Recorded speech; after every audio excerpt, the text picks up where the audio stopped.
Okay class +2 आज हम अपनी बायोटेक्नोलॉजी वाले यूनिट का सेकंड चैप्टर स्टार्ट करने जा रहे हैं, जैव प्रौद्योगिकी एवं उसके उपयोग, बायोटेक्नोलॉजी एंड इट्स एप्लीकेशन।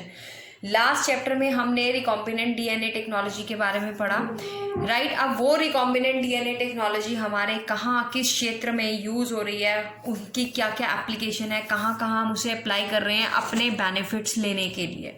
हमने कहा ना कि हम क्या कर रहे हैं, हम जीन्स को, अपने जीन ऑफ इंटरेस्ट को, अपने मतलब कोई भी ऐसा जीन जो हमें चाहिए उस वांछित जीन को ट्रांसफ़र कराते हैं बैक्टीरियाज के अंदर, राइट, ताकि हम अपने डिज़ायर्ड प्रोडक्ट्स जो हैं वो वहाँ से ले सकें। जैसे भी डिज़ायर्ड प्रोटीन्स वगैरह हमें चाहिए तो हमें प्राप्त हो सके।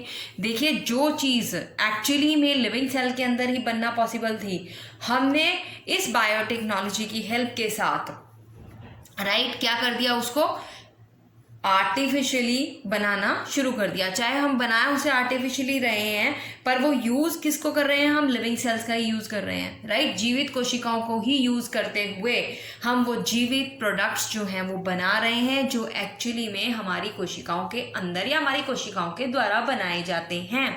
तो हम इस चैप्टर में क्या पढ़ेंगे, एप्लीकेशंस के बारे में, कहाँ कहाँ अप्लाई हो रहे हैं। बेटा, इसके एप्लीकेशन के बड़े वाइड क्षेत्र हैं जहाँ जहाँ ये उपयोग हो रहा है। कृषि के क्षेत्र में, एग्रीकल्चर में हम इसका यूज़ कर रहे हैं, राइट। हम इसका यूज़ चिकित्सा के क्षेत्र में कर रहे हैं। चिकित्सा मतलब हम अब इसको कई प्रकार की दवाइयाँ बनाने में भी काम आती है। लाइक जैसे कि दवाइयाँ छोड़ो, सबसे पहले तो ह्यूमन हार्मोन इंसुलिन, जो केवल और केवल पैनक्रियाटिक सेल्स के अंदर ही पॉसिबल था बनाना, उसको हम अब बना रहे हैं। इंसुलिन के इंजेक्शन लगते हैं ना, तो इंसुलिन के इंजेक्शन इतने कहाँ से बन के आ रहे हैं, राइट। तो चिकित्सा के क्षेत्र में और जेनेटिकली मॉडिफाइड ऑर्गेनिजम्स बनाने के काम आते हैं। अनुवांशिकीय रूपांतरित जीव, हमने ऐसे जीव बना दिए जिसके अंदर हमने अपना जीन ऑफ इंटरेस्ट डाल दिया। मतलब अगर उसमें कोई भी ऐसा अनडिजायर्ड जीन था उसको हटा दिया और उसकी जगह अपना जो जीन ऑफ इंटरेस्ट था वो उसमें डाल दिया। कई तरह के टीके जो हैं वो तैयार किए गए हैं। इसमें मैंने तुम्हें पोलियो वैक्सीन भी बताए थे, एडिबल वैक्सीन तैयार किए गए हैं, राइट, जो हम मतलब खाने के थ्रू, फूड के थ्रू ले सकते हैं।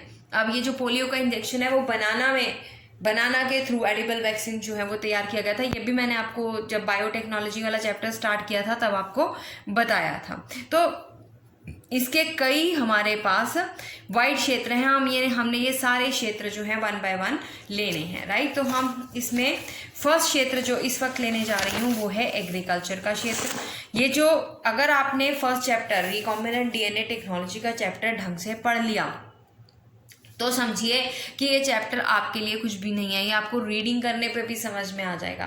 ऑल डिपेंड कि आपको फर्स्ट चैप्टर समझ में आया होना चाहिए, राइट। अब uses of biotechnology in agriculture, हम एग्रीकल्चर में इसका यूज़ क्यों कर रहे हैं, क्यों करना चाहते हैं, क्योंकि हम चाहते हैं कि हमारा जो है क्रॉप की प्रोडक्शन बढ़े। हम देख रहे हैं कि हमारी जो कह लीजिए पॉपुलेशन बढ़ती जा रही है, पर हमारा लैंड तो सीमित है ना। अब उस सीमित लैंड के ऊपर इस बढ़ती हुई पॉपुलेशन के लिए हमें क्रॉप्स ग्रो करनी है।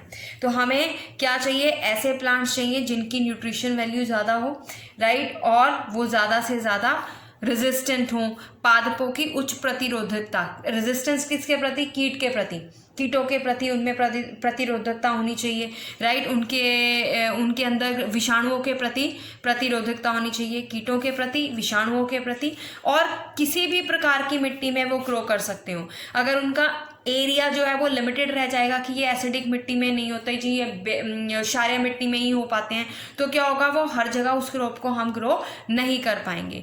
पर अगर उनमें प्रतिरोधकता होगी इन चीज़ों की तो हमारा वाइड रेंज बन जाएगी। उस क्रॉप को हम उन एरियाज में भी ग्रो कर सकते हैं जहाँ पर वो लवणीयता को भी टॉलरेट कर सकें, राइट, और सूखे को भी टॉलरेट कर सकें, यानी कि अगर पानी की कमी आ गई तो उसमें भी वो ग्रो कर सकें। तो high resistant capacity of plant, ज़्यादा प्रतिरोधकता क्षमता वाले प्लांट्स जो है वो हम ग्रो करवा सकते हैं। किसके थ्रू ग्रो करवा सकते हैं हम, ये अपनी बायोटेक्नोलॉजी के द्वारा उनको मॉडिफाइड करके, राइट। और क्या क्या हम इसके थ्रू कर सकते हैं, उनमें क्वालिटी को बढ़ा सकते हैं, राइट। उनका जीनोटाइप चेंज करके हम जिस भी प्रकार का उस पर्टिकुलर प्लांट के अंदर कैरेक्टर्स चाहते हैं उस पर्टिकुलर कैरेक्टर को हम उस प्लांट के अंदर डाल सकते हैं, उसका जीन प्रारूप जो है वो चेंज कर सकते हैं, उसका जीनोटाइप चेंज कर सकते हैं। मान लीजिए कि रिकॉम्बिनेंट डीएनए को पादप जीन प्रारूप में प्रवेश कराकर पादपों की अनेक लाभदायक जातियों में वृद्धि, हार्मोन्स की संश्लेषण की दर बढ़ाई जा सकती है। वृद्धि हार्मोन्स ऑक्सिन और साइटोकाइनिन कि इनकी जो संश्लेषण है वो बढ़ जाए, ऑक्सिन और साइटोकाइनिन ज़्यादा मात्रा में संश्लेषित हों, तो अपने हिसाब से हम वो पर्टिकुलर जीन डालकर प्लांट्स को मॉडिफाइड कर सकते हैं। आगे हम इनके एडवांटेजेस पढ़ेंगे, उसमें ये चीज़ आपको और ज़्यादा डिटेल में पता चल जाएगी। सबसे पहले हम पढ़ते हैं जो इम्पोर्टेंट टॉपिक है इसका, वो है जेनेटिकली। यहाँ से आपका बेसिकली चैप्टर शुरू होता है, genetically modified organism. This is a main topic of your chapter. Genetically modified organisms या अनुवांशिकीय रूपांतरित जीव क्या होते हैं? अनुवांशिकीय रूपांतरित जीव क्या होंगे? जिनके जीन्स में फेरबदल कर दिया गया हो। ठीक है, क्यों फेरबदल किया? कि उसकी उत्पादकता बढ़ानी है, उसकी गुणवत्ता बढ़ानी है, उसमें रोग प्रतिरोधक क्षमता बढ़ानी है, इसीलिए हमने क्या कर दिया, उसकी जीन में फेरबदल कर दिया। और वो जो, अगर मैं सिंपल जीव की बात करती हूँ तो जीव में प्लांट्स भी आते हैं और एनिमल्स भी आते हैं। मतलब हम एनिमल्स के अंदर भी अपना वांछित जीन डाल सकते हैं, जो हमें चाहिए डिज़ायर्ड जीन्स डाल सकते हैं। ऐसे ही हम प्लांट्स के अंदर भी डिज़ायर्ड जीन डालकर उन प्लांट्स के अंदर वैसे ही करेक्टर्स डेवलप कर सकते हैं, राइट। तो वो जो जेनेटिकली मॉडिफाइड जीव होंगे, चाहे वो पौधे हैं चाहे वो एनिमल्स हैं, उन्हें हम ट्रांसजेनिक ऑर्गेनिज्म, पारजीनी जीव बोलते हैं। और ये बहुत इंपॉर्टेंट क्वेश्चन है जो आपको आता है। देखिए यहाँ पर पारजीनी जीव ये ट्रांसजेनिक ऑर्गेनिज्म कहा जाता है, राइट। देखिए, ऐसे जीव जिनकी उत्पादकता, गुणवत्ता, राइट, या रोग प्रतिरोधी क्षमता बढ़ाने के लिए उनके जीन्स में फेरबदल कर दिया गया हो, अनुवांशिकीय रूपांतरित जीव कहलाते हैं, राइट। उनके जीन्स में फेरबदल कर दिया, इसीलिए हम उन्हें अनुवांशिकीय रूपांतरित जीव या ट्रांसजेनिक ऑर्गेनिज्म, पारजीनी जीव जो है उन्हें कहा जाता है, जेनेटिकली मॉडिफाइड ऑर्गेनिजम्स। अब ये जो जेनेटिकली मॉडिफाइड प्लांट्स हैं, अब हमने, क्योंकि हमने प्लांट्स वाला एग्रीकल्चर के उसमें फील्ड में देख रहे हैं, तो एग्रीकल्चर के फील्ड में हम प्लांट्स की या क्रॉप्स की बात करेंगे, राइट। तो जेनेटिकली मॉडिफाइड क्रॉप्स तैयार की गई हैं।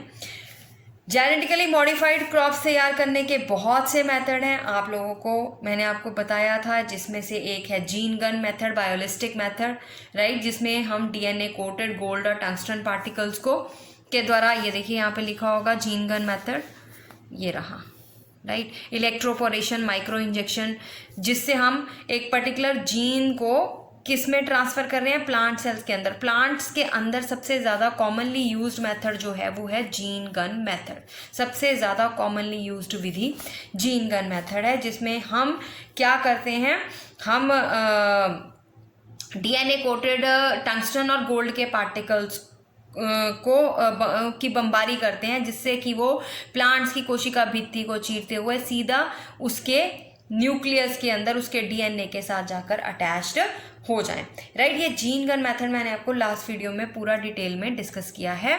और इसके अलावा एक और है टीआई प्लाज्मिड वाहक का उपयोग करके। ऐसी विधियों का उपयोग करके हम जीन स्थानांतरण कर सकते हैं, राइट। अब टीआई प्लाज्मिड क्या है बेटा? टीआई प्लाज्मिड है, ये तो पता है, इसके नाम से क्लियर हो गया कि दिस इज अ प्लाज्मिड। और प्लाज्मिड कहाँ होता है? प्लाज्मिड होता है बैक्टीरिया के अंदर। अब ये टीआई प्लाज्मिड क्या है? TI is a tumour inducing plasmid. Tumour, जो ट्यूमर उत्पन्न करने की क्षमता रखता है, यानी कि जो गांठ का निर्माण करता है, उसे हम क्या बोलेंगे? टीआई प्लाज्मिड बोलेंगे। और ये टीआई प्लाज्मिड कहाँ उपस्थित होता है? ये उपस्थित होता है एग्रोबैक्टीरियम ट्यूमीफेसियंस में। ये मृदा में पाया जाने वाला एक जीवाणु है, एग्रोबैक्टीरियम ट्यूमीफेसियंस, राइट।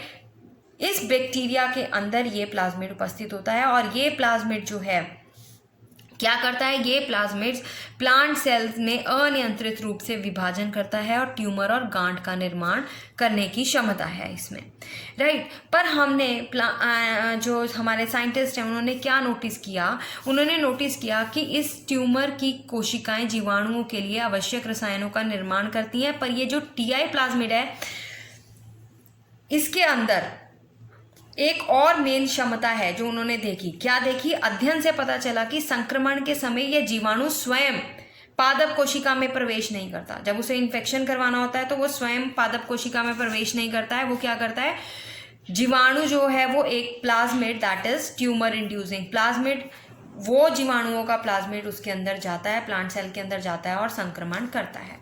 अब उन्होंने देखा कि इस प्लाज्मिड के अंदर इतनी क्षमता है कि जीवाणु कोशिका को प्लांट सेल के अंदर जाने की ज़रूरत नहीं है, ये सीधा जाकर प्लांट्स के जेनेटिक मटेरियल के साथ अपने आप को अटैच करता है और उनके अंदर ट्यूमर प्रोड्यूस करने की क्षमता रखता है। उन्होंने टीआई प्लाज्मिड की इस क्षमता का उपयोग किया, किसने?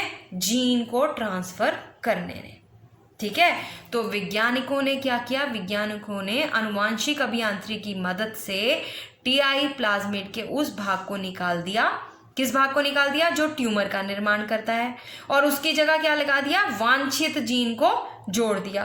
अब इस परिवर्तन से टीआई प्लाज्मिड अब पादपों के लिए रोगजनक नहीं रहा और लाभकारी जीन जो है, जीनों की प्राकृतिक तंत्र का उपयोग करके पादपों में स्थानांतरित कर दिया जाता है।